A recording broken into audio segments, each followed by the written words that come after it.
प्रणाम आसन स्थिति में बैठेंगे। सर्वप्रथम प्रार्थना। संगच्छध्वं संवदध्वं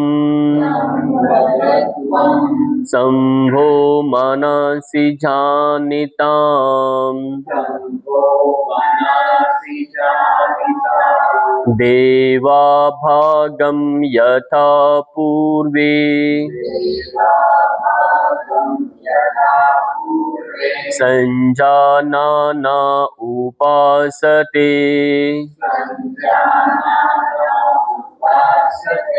ओम शांति शांति शांति।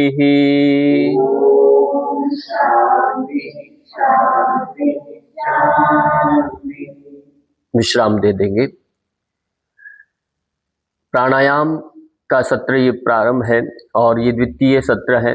कल जो हमने समझा प्राणायाम के बारे में, प्राणायाम का क्या महत्व है, प्राणायाम हमारे शरीर पर कैसे काम करता है, उस सबको हमने जाना। कपालभाति क्रिया का अभ्यास भी हमने कल किया। प्राणायाम से पूर्व क्रियाओं का अभ्यास रखा गया। क्रियाओं में से एक कपालभाति है जो प्राणशोधिनी है, जिसे हम पूर्व में करते हैं। नाड़ी शुद्धि का अभ्यास आपको बताया जाएगा, जो प्राचीन काल में ऋषि मुनि जब भी कोई उनके पास जाता तो सर्वप्रथम वो कहते कि नाड़ी शुद्धि का अभ्यास करें, तब जाकर के आप कुछ ग्रहण करने की स्थिति में आएंगे, तब आपको तत्व ज्ञान दिया जा सकता है, तब आप अपने प्राणों को रोक सकते हैं। जब तक नाड़ी शुद्धि नहीं होगा तब तक नहीं हो सकता। तो उसके लिए एक विशेष एक समय काल रहता था, अपनी योग्यता से वो अपना अभ्यास करते थे। अब हम नाड़ी शुद्धि को नज़रअंदाज करते हैं, उस अभ्यास को न करते हुए केवल चिकित्सकीय जो पद्धति से जो प्राणायाम है उनका अभ्यास करके स्वास्थ्य लाभ के लिए करते हैं। स्वास्थ्य लाभ के लिए कुछ उनमें भेद हैं, वो भी हम एक एक करके समझेंगे। सर्वप्रथम नाड़ी शुद्धि कैसे होती है वो एक प्रक्रिया से समझेंगे। नाड़ी शुद्धि के अंदर हमारे शरीर में अनंत नाड़ियां हैं, जिनमें से हम कहें 72,000 है, 3.5 लाख है, करोड़ों तक भी कल्पना इसमें की गई है। तो जितनी नाड़ियां हैं उनमें से प्रमुख नाड़ियां हैं, उन सब का शोधन होता है। शरीर में समस्त जो विकार बनते हैं नाड़ियों की अशुद्धि के कारण बनते हैं। नाड़ियां जब अशुद्ध होती हैं तो शरीर में रोग उत्पन्न होने लगते हैं। तो नाड़ियां शुद्ध रहें तो उसके लिए एक अभ्यास है नाड़ी शुद्धि। तो ये शरीर के पूरे तापमान को नियंत्रित करती है। शरीर में यदि तापमान बढ़ गया है या बहुत ज़्यादा कम हो गया है, रक्त का प्रवाह तेज है या कमज़ोर हो गया है, तो सबको ठीक करने में सक्षम है। नाड़ी शुद्धि शरीर के अंदर ऑक्सीजन का लेवल बढ़ा देती है। आपके कोश के अंदर यानी सेल्स के अंदर उनकी ताकत बढ़ती है, वो पूर्ण हो जाते हैं, प्राणवान हो जाते हैं और अधिक आवश्यकता नहीं रहती श्वास की, क्योंकि वो अपने आप में पूर्ण होने लगते हैं। तो इसी कारण से प्राण का आयाम बढ़ने लगता है। जितना नाड़ी का शोधन होगा प्राण का आयाम विस्तार बढ़ेगा। जब प्राण अशुद्ध है तब ऑक्सीजन की बार बार शीघ्रता से आवश्यकता होती है, श्वास छोटा हो जाता है, जल्दी जल्दी हम श्वास लेते हैं। श्वास लंबे का अभिप्राय है कि शरीर में ऑक्सीजन का लेवल ठीक है, रक्त का संचार ठीक है, हृदय का पंपिंग सिस्टम ठीक है। तो ये सब बातें वहाँ पर प्रदर्शित होता है। तो ये नाड़ी शुद्धि का अभ्यास हम करेंगे। इसके लिए दाहिने हाथ से आप नासिका मुद्रा बना लेंगे। दाहिने हाथ से जब नासिका मुद्रा बनाएंगे तो बना करके दाएं अंगूठे से आप नासिका के दाएं नाक को, दाएं भाग को आप बंद कर देंगे। बाईं तरफ से आप श्वास लेंगे। बाईं तरफ से जब आप श्वास लेंगे धीमी धीमी गति से श्वास लेंगे और बहुत धीमी गति से श्वास लेना होता है इसमें, और बहुत ही धीमी गति से पूर्ण श्वास भर जाए तो बाईं नासिका को बंद कर देंगे और दाहिनी ओर से धीरे धीरे धीरे श्वास को छोड़ देंगे। पूर्ण श्वास जब छूट जाए तो उसी ओर से पुनः श्वास धीरे धीरे लेना होता है। धीरे धीरे श्वास को लेना है और जब पूर्ण श्वास हो जाए तो दाहिनी नाक को फिर पुनः बंद करना, बाईं तरफ से श्वास को धीरे धीरे छोड़ देंगे। ये जो मैंने बताया, ये नाड़ी शुद्धि जो अभ्यास है, ये अनुलोम विलोम प्राणायाम की भांति दिखता है, पर आंतरिक एक अंतर है इसमें विशेष। जब हम अनुलोम विलोम करते हैं वो एक अलग है, जब नाड़ी शुद्धि करते हैं तो इसमें एक बीज मंत्र रहते हैं, गायत्री मंत्र का आप मानसिक जप करते हैं, और श्वास की स्थिति बहुत मंद होती है, दीर्घ होती है, सूक्ष्म होती है, जो प्राणायाम का सूत्र में जो बताया गया। देश काल संख्या भी परिदृष्टो दीर्घ सूक्ष्मः, ये सूत्र, ये फार्मूला यहाँ घटित होता है। बहुत धीमी गति से हम श्वास को लेते हैं, इतनी मंद गति से सूक्ष्मता से श्वास को ग्रहण करते हैं कि आपके अपने कानों तक उसकी आवाज ना आए। बहुत मंद गति से श्वास को छोड़ते हैं,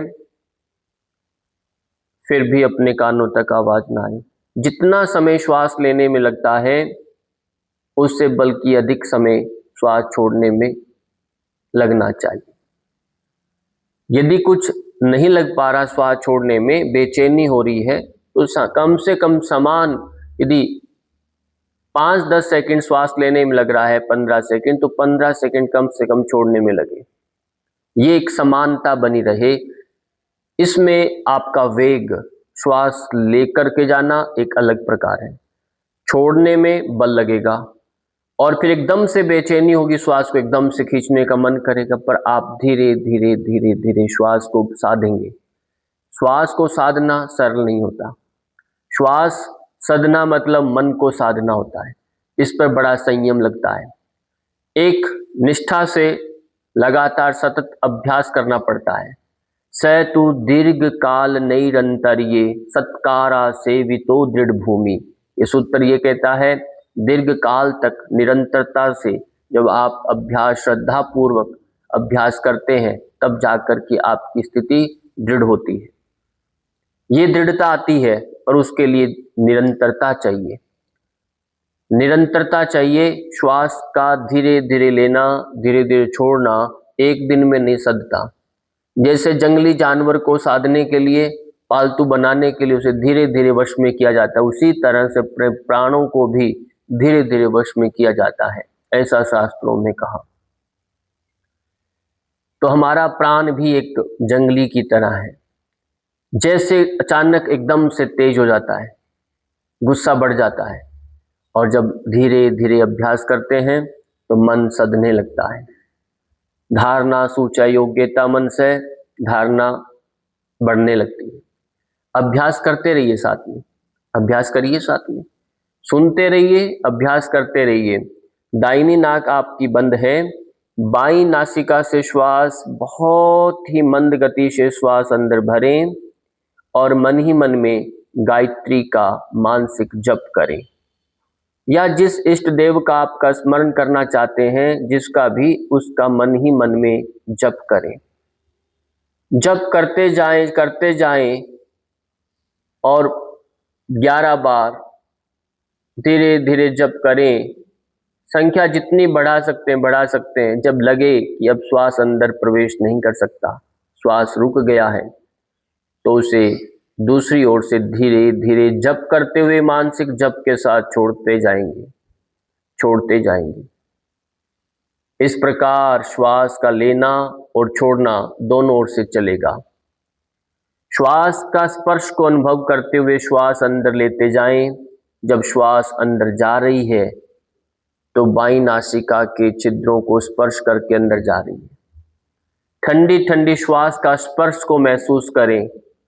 ये जागरूकता श्वास के प्रति जितनी गहन होगी, जितनी सूक्ष्म होगी, आपका मन उतना ही स्थिर होने वाला है। मन ही नहीं, रक्त का शोधन उतना ही होने वाला है। प्रश्वास करते समय यानी श्वास छोड़ते समय गर्म ऊष्मा से युक्त उस गर्माहट को महसूस करते हुए श्वास छोड़ रहे हैं। नासापुट के स्पर्श करती हुई नासिका को प्राण बाहर आ रहा है। ये ठंडक, ये गर्माहट, इसको महसूस करें। जब इस पर ध्यान देंगे तो आपका मन मानो रुक ही जाएगा। मन अन्य विषयों से हट करके इस श्वास के इस विषय पर टिक जाएगा, एकाग्र होने लगेगा। मन को कुछ ना कुछ विषय मिल गया, वह विषय है श्वास का लेना और छोड़ना, उस पर जागरूकता के साथ उसे देखना। ये क्रम धीरे धीरे गहन होता है। कमर सीधी रहती है, कंधे ढीले हैं, गर्दन सीधी, आंखें हल्की सी मूंद लें, अपने आप पलकें गिर जाएं, चलकर आंखें बंद न करें। दूसरे हाथ की ज्ञान मुद्रा बनी रहे, एक हाथ नासिका मुद्रा पर रखेगा। मृगी मुद्रा इसी से आप नासिका मुद्रा बनाकर रख करके गहन श्वास प्रश्वास। हाथ थक जाए तो हाथ नीचे कर सकते। इस प्रकार यदि एक ही श्वास में, गहन श्वास में यदि आप 3 बार गायत्री मंत्र का अनुष्ठान करते हैं, जप करते हुए श्वास लेते हैं और 3 बार में छोड़ते हैं, पुनः 3 बार लेते हैं और दूसरी ओर 3 में छोड़ते हैं, 12 बार आपने श्वास लेकर छोड़ा और उधर से लिया छोड़ा, एक क्रम कहलाता है। और इस प्रकार यदि 9 क्रम कर लिए जाएं तो आपके 108 मनकों की माला हो जाए। ये श्वास की माला है। श्वास की माला को करने के लिए कहा, मनकों की माला तो व्यर्थ हो जाती है। श्वास की माला करें। जब व्यक्ति के जीवन में श्वास की माला चलने लगती है तो ये जप अजपा हो जाता है। यही जप अजपा है, सतत चलने वाला। हृदय जैसे जप अजपा का क्रम चलता है, हृदय के अंदर धड़कन के माध्यम से सोहम का जो जप है, ये जप अजपा है। इसी प्रकार से आपका श्वास अभ्यास में आने लगता है, गहन श्वास होने लगती है। जब चल करके अपनी रफ्तार को बढ़ा दे तो कभी महसूस करो कोई व्यक्ति एक मंद गति से चल रहा है, तेज गति वाला भी उसके साथ खड़ा होकर चलने लगे, कुछ पलों के बाद, कुछ समय के बाद उसकी चाल भी मंद पड़ जाती है, उसके साथ, उसके ताल के साथ उसके कदम बनने लगते हैं, उसी ताल में वह भी चलने लगता है। ये उसका प्रभाव है। वह अपनी तेज गति छोड़ देता है। ये मानो मन और प्राण का संबंध है। वह भी अपने आप को स्थिर कर लेता है। कोई व्यक्ति मंद गति से चल रहा है और उसका साथी तेज गति से चलने वाला है, तो धीरे धीरे मानो उसे भी तेज हो गया। जो व्यक्ति जिसको देखेगा वो वैसा हो जाएगा। वो अपने शरीर के अंदर अपने आप में उसे ढाल लेता है, जिसको वह देखता है। अब वह प्राण मन को देखे या मन प्राण को देखे, वह वैसा ही हो जाएगा, उसकी गति वैसे ही बढ़ जाती है। तो हमें ये विचार करना है, जब हम अपने मन को साधते हैं तो उसका एक सरल उपाय है कि प्राण को साध लें। तो सभी शास्त्रों में सभी ऋषि मुनियों ने कहा कि प्राण को गहन करें, दीर्घ करें, सूक्ष्म करें। ये गहनता चित्त को और गहन करता जाएगा, ध्यान और गहन करेगा। तो ये एक अभ्यास हुआ नाड़ी शुद्धि का।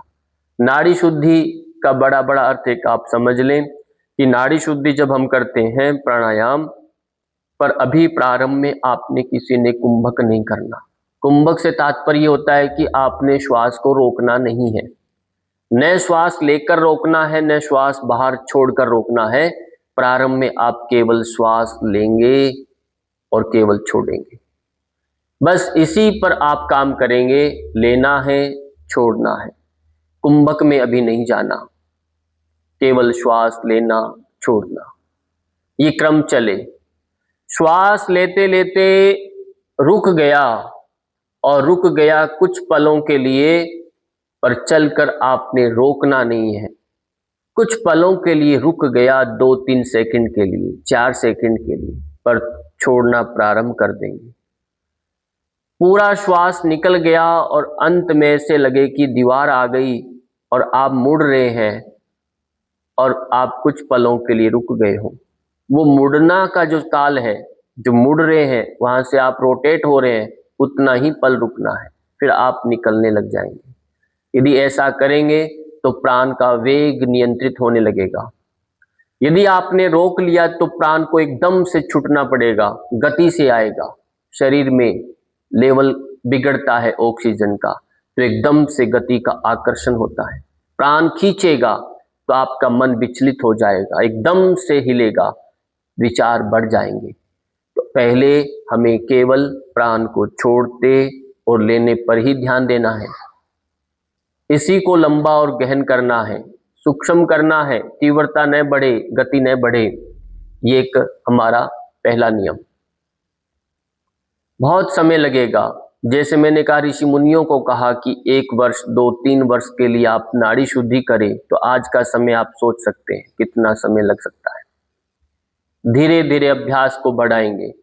फिर प्राणायाम का एक अलग प्रकार बनता है, वो अनायास है, वो अपने आप घटित हो जाएगा। श्वास स्वतः ही रुक जाएगा। अचानक एक काल बनने लगेगा कि श्वास आप रुकने लगेगा। जब आपने देखा महाभारत काल में, कुछ लोग देखे, पांडवों को देखा, भीम को देखा, दुर्योधन को देखा, जल समाधि ले लेते। बड़े ऐसे आपने देखे, पानी में जाकर के श्वास को रोक लेते हैं।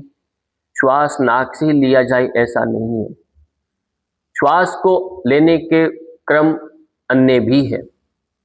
हम सिर से भी श्वास ले सकते हैं। शरीर के अंदर ऐसे माध्यम है जिनसे हम श्वास और भी ले सकते हैं। तो वो कैसे उनका संभव होता था, वो अभ्यास काल से हुआ, अभ्यास से हुआ। तो आगे बढ़ेंगे। नाड़ी शुद्धि का अभ्यास नाड़ियों का शोधन यानी रक्त से जुड़ा हुआ है।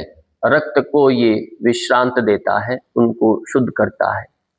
रक्त शुद्धि हो गया तो इसका मतलब है कि पूरा शरीर स्वस्थ होने लग गया, क्योंकि शरीर के अंदर 65% से ज्यादा हमारे पानी रहता है। पानी का ही रूप है आपका रक्त। इसकी मात्रा इतनी है कि आधे से ज्यादा है। तो जब ये शरीर रक्त यानी पानी का बड़ा गहरा असर होता है व्यक्ति के स्वास्थ्य पर, हवा का गहरा असर होता है।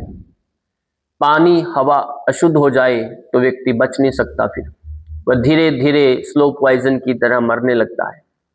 और इसी को ठीक करने के लिए हम ये नाड़ी शुद्धि करते हैं, पर इसी को हमने स्लो पॉइजन की तरह नहीं, उसको मिटाने के लिए भी स्लो स्लो ये काम करता है, सूक्ष्मता से काम करने लगता है, पर समय लगता है इसमें। इसलिए धीरे धीरे अभ्यास साधेंगे, हृदय के सारे अवरोध मिटने लगते हैं, सारी बाधाएं मिटने लगती हैं। आज के समय में आप देखते हैं, कहते ब्रेन में यह क्लोट जम गया। कहां से बन गया, कहां से चला वो, उसका रूट क्या है?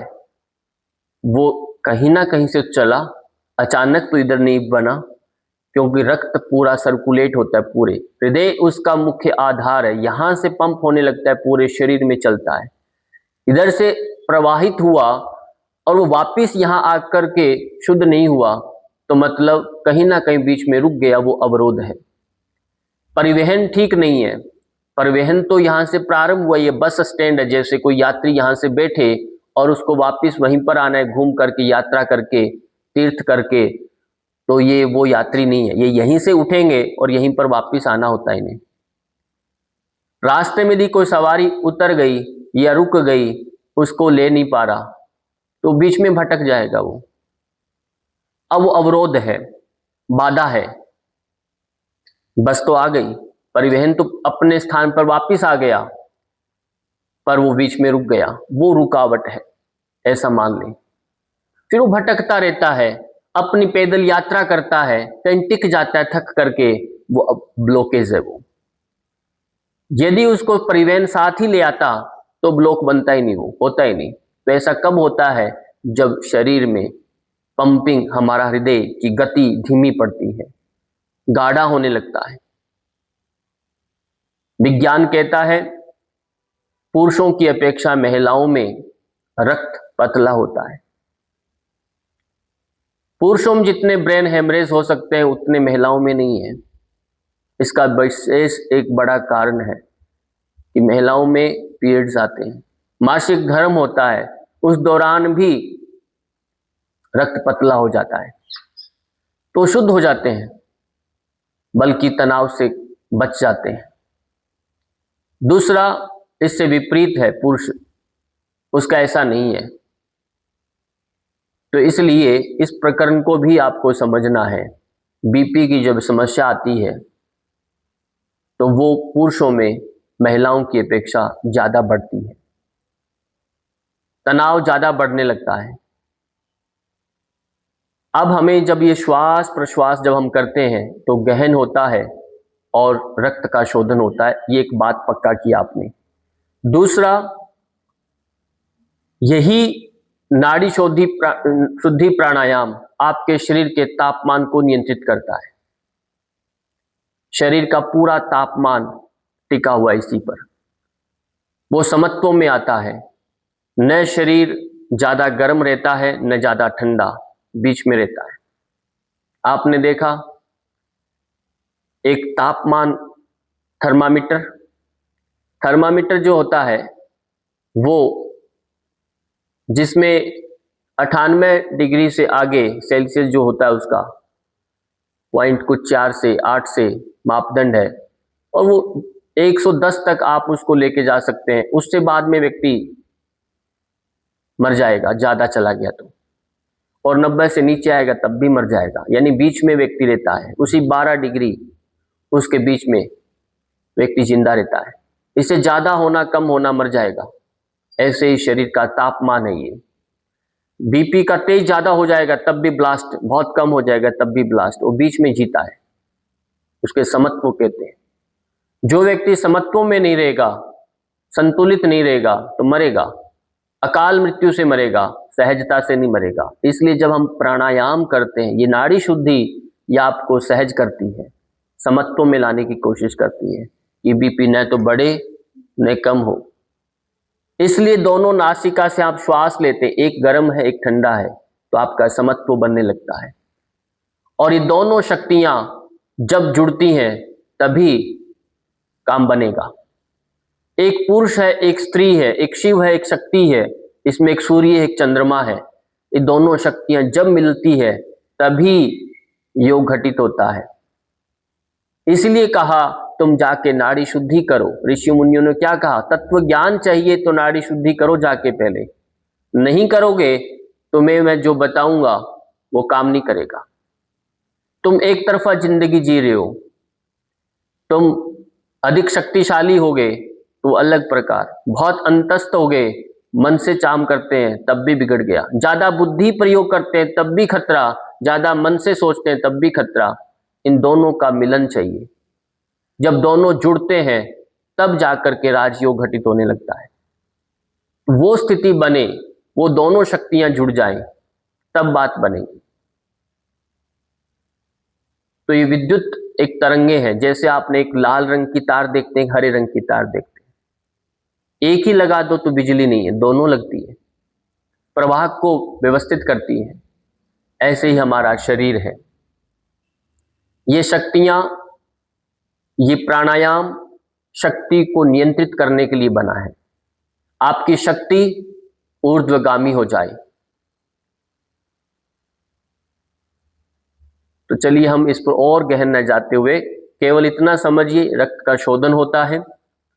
अगला अभ्यास जब ये करते हैं फिर हम भस्त्रिका प्राणायाम करें। अष्टकुंभक की जो चर्चा की गई, अष्टकुंभक में हठ योग में जो बताया, उसमें भस्त्रिका प्राणायाम भी आता है। उसमें सहबीज प्राणायाम की बात कही, निर्बीज प्राणायाम की बात कही, जिसे हम सहित प्राणायाम कहते हैं। सहबीज में हम मंत्र के साथ करते हैं, निर्बीज में बिना मंत्र के आप श्वास लेते हैं और छोड़ते हैं। ये दोनों अलग अलग अभ्यास हो गए, पर हमारा मुख्य प्रयोजन श्वास को दीर्घ करना, मन को एकाग्र करना, यही प्रयोजन रहता है। श्वास के साथ। शरीर तो स्वतः ही स्वस्थ हो जाता है अपने आप ही, क्योंकि वह तो उसका एक साइड प्रोडक्ट है, वो मतलब अपने आप ही होगा वो तो। क्योंकि जब आपका श्वास ही रुकने लगेगा, श्वास ही स्थिर हो जाएगा, प्राण बढ़ जाएगा, तो शरीर में रुकावटें नहीं रहेगी। ऑक्सीजन का लेवल बढ़ेगा तो शरीर में गंदगी अपने आप ही नष्ट हो जाएगी, एकत्रित होने का कोई अवसर ही नहीं मिलेगा उन्हें। जब श्वास गहन होगा तो मन स्थिर होने लगेगा।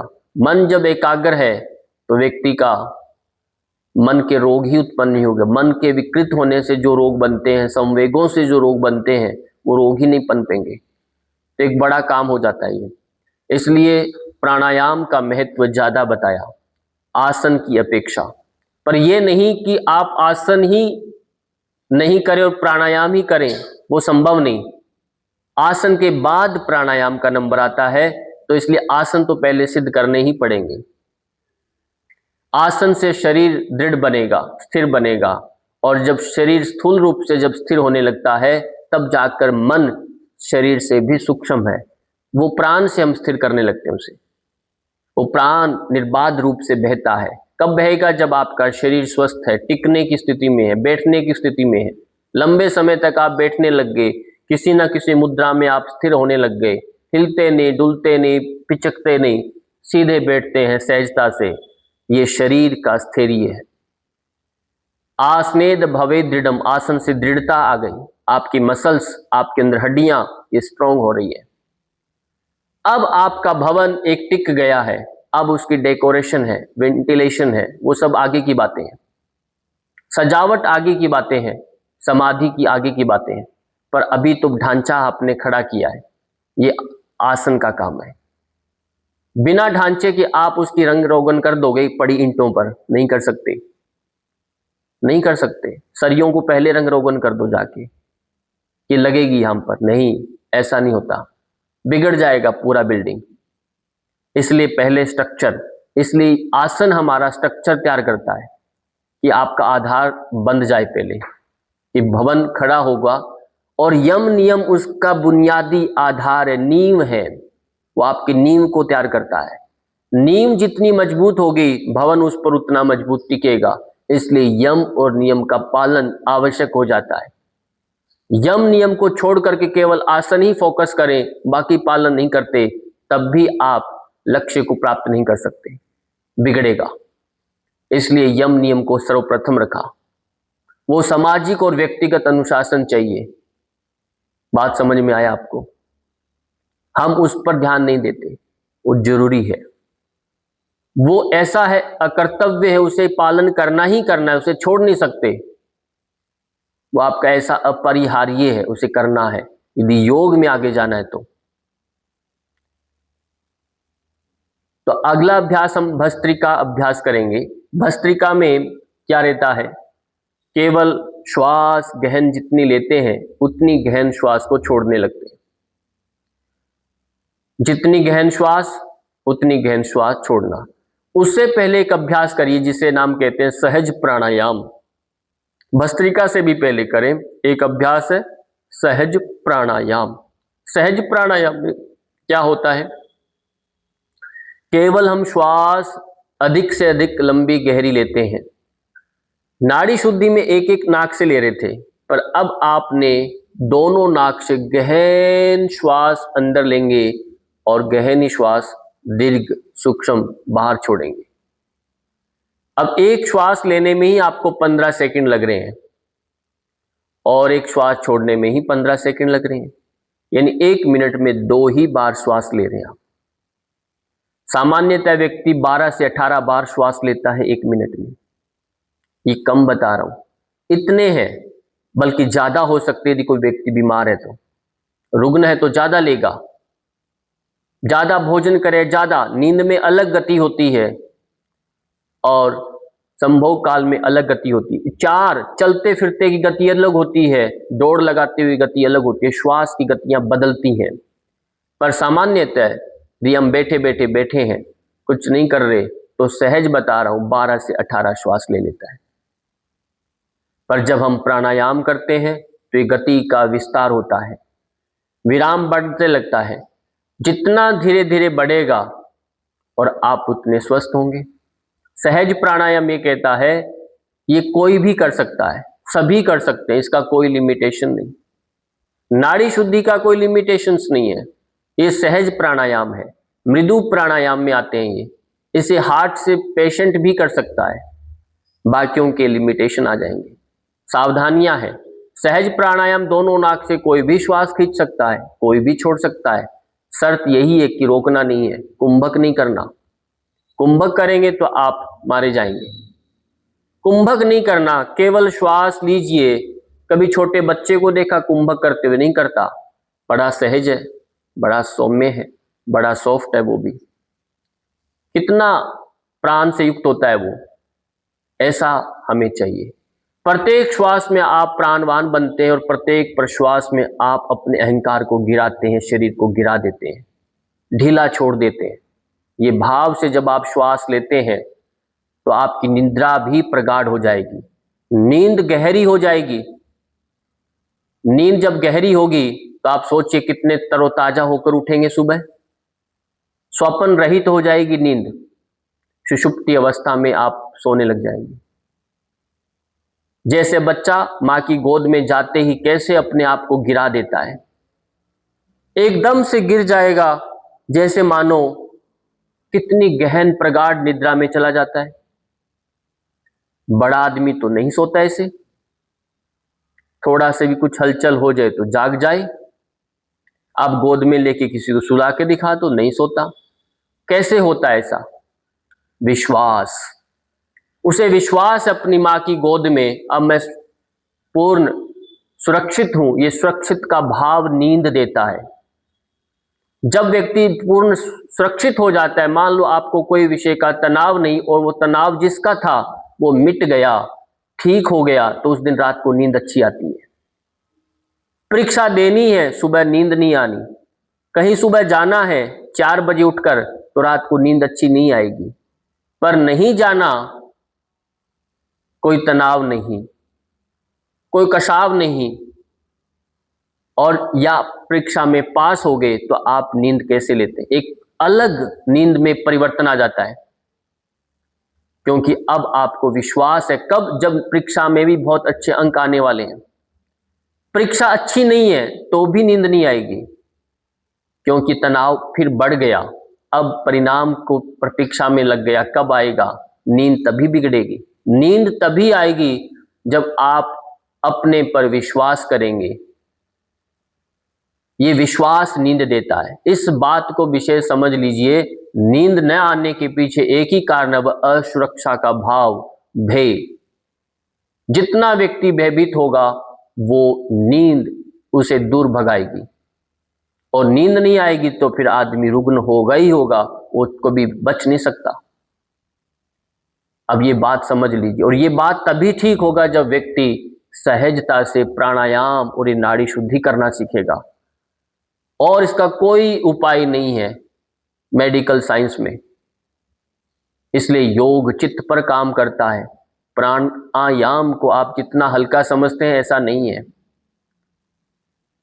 इसलिए गहन श्वास लें। जैसे बच्चा जैसे गोद में आते ही कैसे एकदम गहन श्वास लेता है, छोड़ता है, क्यों? विश्वास से। सुरक्षा भाव है उसमें। ये सुरक्षा का भाव, ये कवच आप निर्मित करते हैं, यही प्रोटेक्शन, आपकी परिवार की प्रोटेक्शन, स्वयं की प्रोटेक्शन बनती है।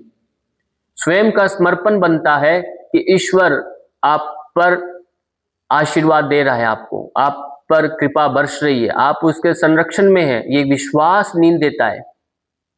इसलिए मंदिरों में संख्या बढ़ रही है, विश्वास कम होने की वजह से। ये विश्वास लेने की कोशिश में ही बढ़ती है। श्रद्धालु बढ़ गए, कहां से बढ़ गए? भय बढ़ गया। जब भय जितना बढ़ेगा व्यक्ति उतना ज्यादा भागेगा। मुझे सुरक्षा दे कोई, मुझे सिक्योरिटी करे कोई। ये सिक्योरिटी के लिए भीड़ है। जब व्यक्ति स्वयं ध्यानस्थ होने लगेगा, स्वयं ये अनंत, आप सर्वत्र निराकार स्वरूप ईश्वर की जब आप कामना करते हैं, कल्पना करते हैं, ये सब विराजमान है, कण कण में व्याप्त है, तो आप घर में जहां कहीं भी है वहीं सुरक्षा का माहौल बन जाएगा, उसका कवच बन जाएगा। कहीं भागने की आवश्यकता नहीं होती। किससे भागोगे, कहां तक भागोगे, नहीं भाग सकते। तो ये एक प्राणायाम, जब प्राण हमारे चारों तरफ व्याप्त है, गहन श्वास लेना, गहन श्वास छोड़ देना, लंबी लेना, लंबी श्वास छोड़ देना, ये आपके अंदर और आत्मबल बढ़ा देता है। कभी देखा कोई व्यक्ति घबराहट हो रही है, खड़े होकर स्टेज पर बोलने के लिए गया पर वो कांप रहा है, तब किसी ने कहा कि 5 लंबी गहरी श्वास लो और छोड़ दो, तो उसमें आत्मबल आ जाता है। कहां से आ गया अचानक? श्वास से। श्वास प्राण देता है, शक्ति देता है, आपके अंदर बल देता है। लंबी गहरी श्वास हृदय की गति को कम कर देता है, छोटी श्वास हृदय की गति को तेज कर देता है। छोटी श्वास का मतलब ये नहीं कि आप बहुत धीरे धीरे छोटी श्वास का मतलब जल्दी जल्दी श्वास लेना, छोटी ले रहे हैं, जल्दी जल्दी ले रहे हैं। गहन श्वास का मतलब लंबी लेना है, ऐसे में आपके हृदय की गति बदल जाती है और हृदय की गति ही घबराहट देती है। इसलिए कहा लंबी गहरी श्वास लेकर के। इसलिए मंच से जब हम पढ़ते हैं, कुछ बोलते हैं, तो ओम का उच्चारण करके हम अपना विषय प्रारंभ करते हैं। वैदिक मंत्र बोल करके विषय को प्रारंभ करते हैं, कोई गुरु वंदन करके हम प्रार्थना करके प्रारंभ करते हैं, ताकि मन थोड़ा स्थिर हो जाए। मैं बोलने जा रहा हूं, थोड़ा कॉन्फिडेंस आ जाए कि मैं टिक गया एक पल के लिए, अब तो मैं बोल ही लूंगा। यह आत्मविश्वास स्वयं अपने लिए पैदा करता है वो, नहीं तो कभी भी कैसे भी बोल सकता है। तो ये बात समझने की है। सहज प्राणायाम, नाड़ी शुद्धि, जो प्राणायाम आपको प्रक्रिया भी मैंने बताई, ये सभी को करना है। सहज प्राणायाम 1-2 राउंड करके देख लीजिए मेरे साथ। लंबी गहरी श्वास भरें, धीरे धीरे धीरे लंबी गहरी श्वास को लेते जाएं।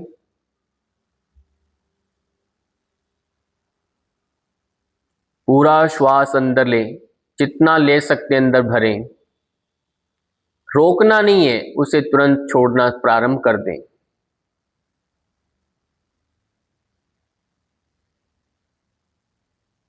धीरे धीरे धीरे लंबी श्वास धीरे धीरे छोड़ना। ये श्वास भी आपको कानों तक ना आए, इसकी आवाज।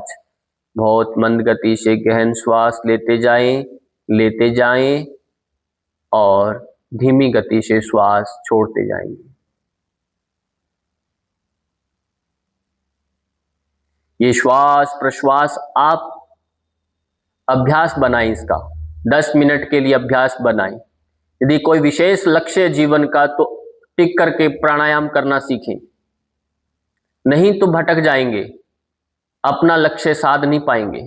तो प्राणायाम करना अत्यंत आवश्यक है, क्योंकि भाग दौड़ जीवन शैली जितनी बढ़ती जा रही है, जितनी लाइटें लग रही हैं गलियों में, जितना ये प्राकृतिक वातावरण काट काट करके ये पूरा शहरीकरण हो रहा है, गांव को मिला करके शहरी हो रहा है, मेट्रो सिटी बढ़ती जा रही है, जितनी ये तारें, जितने मोबाइल तरंगें बढ़ती जा रही हैं, उतना व्यक्ति विचलित होता जाएगा।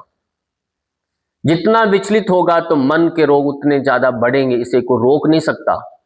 अब जब बात ये आएगी इन्हें कैसे रोकें, तो आपको प्राणायाम करना ही करना पड़ेगा। उस शहरी वातावरण से दूर एक अलग प्राकृतिक गोद में जाके बैठना ही पड़ेगा, और कोई इसका उपाय नहीं है। समर्पण भाव, भक्ति भाव में आना ही पड़ेगा। कर्म योग, निष्काम कर्म योग करना ही पड़ेगा। ज्ञान योग, उसका भी करना ही पड़ेगा, यानी श्रीमद् भगवत गीता को जीवन में उतारना ही पड़ेगा। इसके लिए अतिरिक्त कोई उपाय नहीं है। इसलिए योग करना ही है। गहन शांति चाहते हैं तो योग करना है, यदि तनाव चाहते हैं तो मत करिए, यह आपके ऊपर है, या आप विचार कर लें, यह आपका विचार है। अब आज हमने पढ़ा, इसको एक बार चिंतन कर लेंगे और इसे दोहरा लेंगे। नाड़ी शुद्धि प्राणायाम का प्रक्रिया जिस तरह से आज हमने किया मंत्र सहित, उसको दोहराएंगे, और इस सहज प्राणायाम ये भी आप अभ्यास करेंगे। तो आज के लिए इतना ही सेशन रहेगा। कल नेक्स्ट जो क्लास रहेगी उसमें इसी क्रम को आगे बढ़ाएंगे। और चिकित्सकीय प्राणायाम पर हम फोकस करेंगे। हम किस किस रोग में कौन कौन से प्राणायाम कर सकते हैं वो हम ध्यान करेंगे। इसी के साथ विश्व कल्याण प्रार्थना दोहराएंगे। सर्वे भवन्तु सुखिनः, सर्वे सन्तु निरामया, सर्वे भद्राणि पश्यन्तु, मा कश्चित् दुःखभाग् भवेत्। ओम शांति शांति शांति। भूनमन करेंगे, आगे झुके, श्वास लेते वापिस आना, हथेलियों का घर्षण कराएं और आंखों पर स्पर्श करा दें।